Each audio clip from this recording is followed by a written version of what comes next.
To start your lab, you're going to go to Beyond Labz and open Organic Chemistry.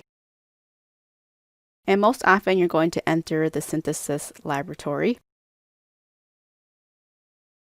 And this is the lab as you will see it when you walk in. Right now I have no reagents on this shelf here, and that's because we haven't selected a lab yet. So if I was doing an esterification reaction, I could just click on esterification up here, and I will usually direct you on what category of reactions that you'll need to find. So we're using the esterification reagents, and you can see the reagents that show up on the chalkboard there. And these are all the starting materials that you will need in order to do the reaction. So if I were to choose 3-methyl-1-butanol, you can see that there's a syringe there indicating that this compound is a liquid. You can drag this over to the round bottom flask, or you can double click on that reagent. If a reagent is a solid, you'll see a scopula like you do for 2-phenylacetic acid. And we are actually going to use that reagent as well. So I'm going to add 2-phenylacetic acid. This time I'll just double click on the reagent, and that has been added to my flask. And if you're not sure if you've added something to the flask or not, you can look on the chalkboard and see that the 2 reagents there are added to the chalkboard. Once you have added those reagents, you can move the flask to the stir plate and then add any reagents down here that you may need. So for this reaction, I need to add some sulfuric acid. So I can just double click on that. And now if you look on the board, you can see what reagents here are present. If I want to heat up this reaction, I can use the heating mantle followed by the water condenser here. And then I want to add nitrogen gas to that as well. And what you can do before you start a reaction is take a TLC and just click and drag that plate over to the reaction mixture. And what you see on the left-hand side is the starting materials. So one of these is the phenylacetic acid, which is the more polar one, closer to the baseline. This is the methyl-butanol. And on the right side, you'll see what your reaction looks like. So you can save this to your lab notebook by clicking Save and then Close. So your lab notebook is on the bench here. You can open this lab notebook. And the first thing that you want to do, which is a little bit different from last term, you want to take this part and label it whatever lab number this is. So let's say this was lab number X, part A. And then I'm just going to add sections here. I'm going to have my procedure, observations, data, which is where I want the TLC and other information to go. And so you can just leave that there at this point for now. And if at any point you want to look at your TLC data, you can just open this and then it'll show your TLC plate. And then once you're done with this part, you can just click it there for now. To start your reaction, you're going to click on the stir plate, and this should start heating it as well. So the heating mantle tells the reaction that it's going to heat. And to advance the time, you could sit here and wait for however long this takes, or you can add minutes to it. And you can notice that there is a new product that has formed here. And if I want to move it faster, I can move it by 10 minutes. And that was enough time. That was about 40 minutes maybe for this reaction to proceed. And now it is complete. So there's no more starting materials. I can take a TLC of this again to see that this is the left-hand side, which is my starting materials. And now everything has moved into one product, which is the product that I'm looking for, which is less polar than the starting material. So I can save that in my notebook and close this. And you can see in your notebook now we have the 2 different TLC plates. If you needed to type something in here, you could. Something along those lines so you know what those TLC plates are representing. So you just enter again and look for your next piece of data. So we can't just leave the reaction like this. Even though there's one product here, we still have to get it away from the sulfuric acid. So usually organic reactions require a workup. So we're going to take the separatory funnel and drag it over to the reaction plate. And you can see that our stuff is still here. Use whatever's on the chalkboard as an indicator as to what you need to work it up. The reagents that are available are water, sodium hydroxide, and HCl. You want to neutralize what is in the separatory funnel. I have an acid there. I want to neutralize it, so I'm going to add base.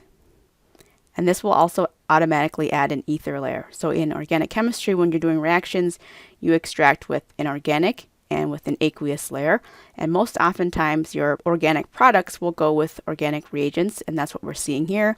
The 3-methyl-butyl phenylacetate is there with a diethyl ether. So to remove the diethyl ether, we're just going to click on the top layer and drag it over to this cork ring. And now we can see on the board that our compound is by itself. At this point, you can take some spectra to verify the identity of your product.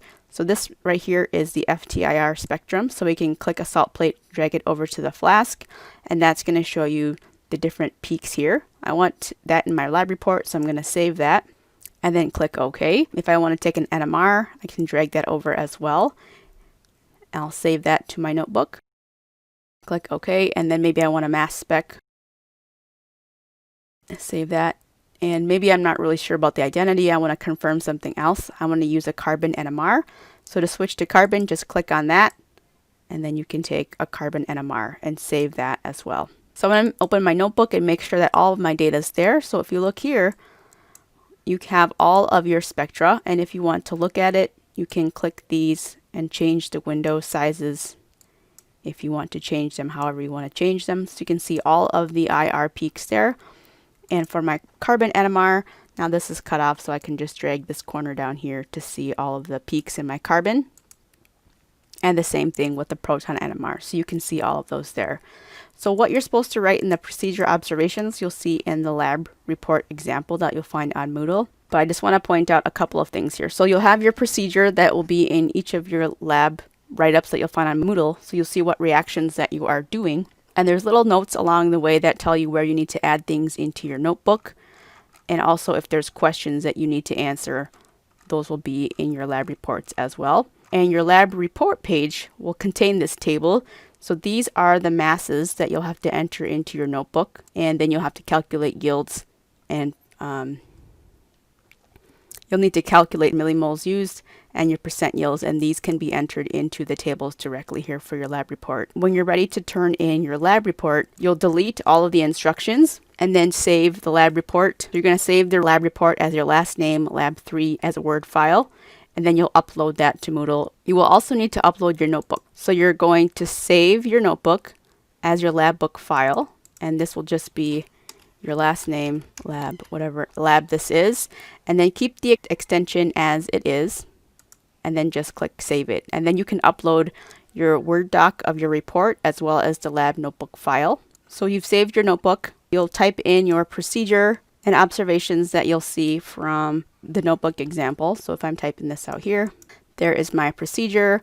It tells information of how much of starting materials and reagents were used, the temperature that I ran the reaction, the time that it took, and any other things that I did there. For your results and discussion, you will summarize your data, so how much mass was collected of the product, your percent yield, and then use any IR that you collected to confirm the identity of the product.